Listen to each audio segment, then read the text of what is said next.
Hi, y'all. It's Neva from Manic Mama Musings and Captain Obvious. Captain. I ain't had no sleep. Hi.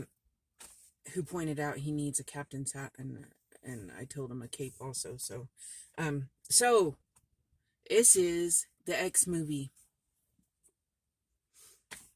and we watched Xanadu because, believe it or not, there's not very many movies that start with an X. Right. And it was either that or X-Men or Triple X. Yeah, and Xanadu was about the only one we could find on our streaming stuff. So, because we couldn't even find X-Men, remember? Nope. Couldn't. And I didn't want to watch Triple X, y'all. It's not my cup of tea. So we watched Xanadu, which I thought I had watched before, but I had not. And I do love me some Olivia Newton-John. I love Grease. I love her music. I used to have an 8-track, I think it was an 8-track, of the album that had Physical on it. Physical, let's get... Anyway, you got the idea. So this movie came out in 1980. Olivia Newton-John just beautiful in it. Yeah, totally. It's... I mean, it's not got really... I don't know how to make... It's a kind of a happy, feel-good, just flow with it, what in the world's happening kind of movie. Like, if you just want a mindless, not really a plot movie that has a lot of music in it, it's great. Because, I mean, musicals have plots. This one really doesn't. This was just like it seemed to me like it was just 80s as heck. Yeah. And it was just like showing off roller skates and bright colors. It was 70s and 80s because it came out in 1980, and you saw some 1970s in there. You saw some 80s coming in there. It came out in the year of our Lord, 1980. Yeah. And so, sorry, my head's cut off. We decided we're waiting on my kid to get up. So we decided to record this in the van, and we don't have many options for this. So I liked it. Would I watch it again? Maybe. I might put it on while I'm going to sleep sometime. I don't ever put movies I hate on when I'm going to sleep, but it wouldn't be one that I would want to stay up to watch again. Like, I watched it. I liked the music. I loved looking at Olivia Newton-John because I just am a huge fan of hers. Like, you know, I loved watching her, but, what did you think about it, babe? I really liked it. It's not one of my favorites, but I liked it as much as I liked Footloose. It gave me the same sort of vibe, actually. I like that movie. If it has good music, I'm gonna give it 1 thumbs up. I give it 1 also. Okay. I couldn't fall asleep to it, but yeah, okay. I probably could if I wanted. Okay, the Stitch part, I made some socks for donation with Mexicana. I've showed these before. They came out really cool.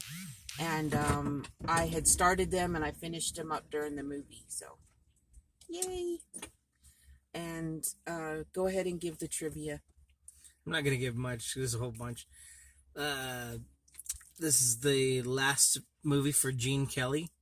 And according to Olivia Newton-John, the script was written while they were filming. So that explains the weird plot. It does, yes, a lot. But the music, there was a lot of music in there. Okay. Maybe we'll talk about it more later. Maybe we'll add to this video. Goodbye. Hey, y'all. It's Neva. Well, it's Captain Obvious, but it's Neva. I'm recording him for my channel. Okay. So I said we were coming back for trivia. And we had a very long day. So we kind of fell asleep at 6 o'clock when we got home. Right now it's 11:24 p.m. But we're awake now for a little bit. We're going to try to go back to sleep, don't worry. But so we decided that he would read the trivia to Xanadu. Is it ready? Yeah. Okay. So anyways, as I said before, the script was written during filming. Final film of Gene Kelly.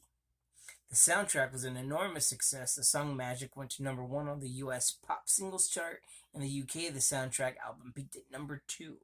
And the single Xanadu was #1 for 2 weeks in July 1980. It is a really catchy song, and if you listen to it on the movie, then it's an earworm for sure. Excuse me. According to the special features on a recently released DVD, the cartoon sequence was added because the filmmakers needed to include an extra song written for the movie. Having a cartoon made for the song was easier than trying to make it fit into the movie. That made me feel like I was a little bit on a trip. Like, The movie's gonna have a lot of parts where you're like watching it and going, "Why is this here?" But it's so cool, you don't know what to make of it. and they roller skate almost all the way through it. Yeah, it's a interesting blend of 70s and 80s. Like it's on the very cusp of the 70s. Olivia Newton-John fractured her coccyx while filming the dance sequence suddenly. Olympic skater Peggy Fleming helped plan the skating scenes. Oh, that's cool.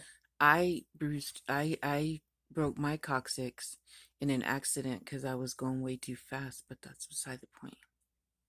Go ahead.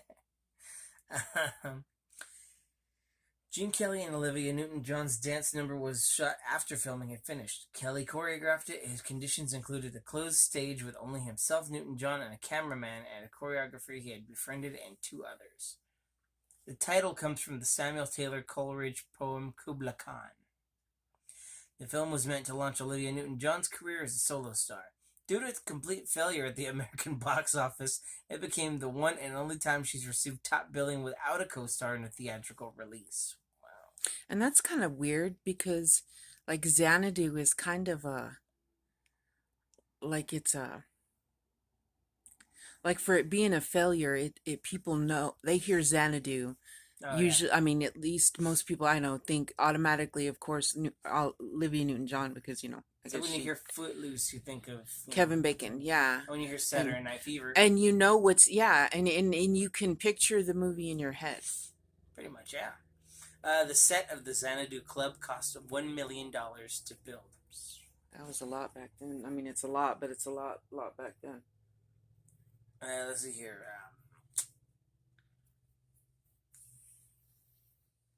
Joel Silver notoriously held one of his own screenwriters to ransom for 3 days against his will.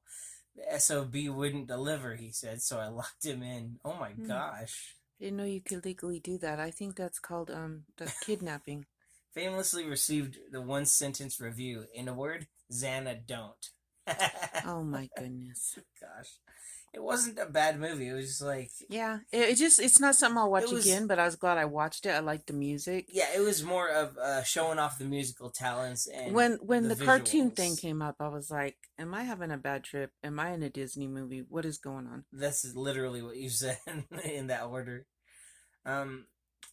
According to this explains it. According to the 2-page booklet included with the DVD, the film was originally conceived as a low-budget roller disco movie. The imminent release of Skate Town, USA in 1979 and Roller Boogie 1979 prompted many changes, like blending 1940s and 1980s styles. That was another trip. That part, I liked it. That was really cool. I'm not going to spoil anything, but let's just say they do something really unique with those 2 styles of music in the movie. Yeah. Let's see. Is that it? Let's do one more, and then that's it. Though the film originally flopped, it has since achieved cult status and is quite popular with gay audiences. Oh. I did not know that either. That's pretty cool. I'm cool with that. All right. Okay. There you have it. That's Xanadu.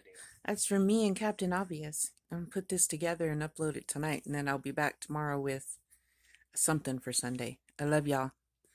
You got, blow me a kiss, wave at him, be awkward like I am, don't know how to say bye.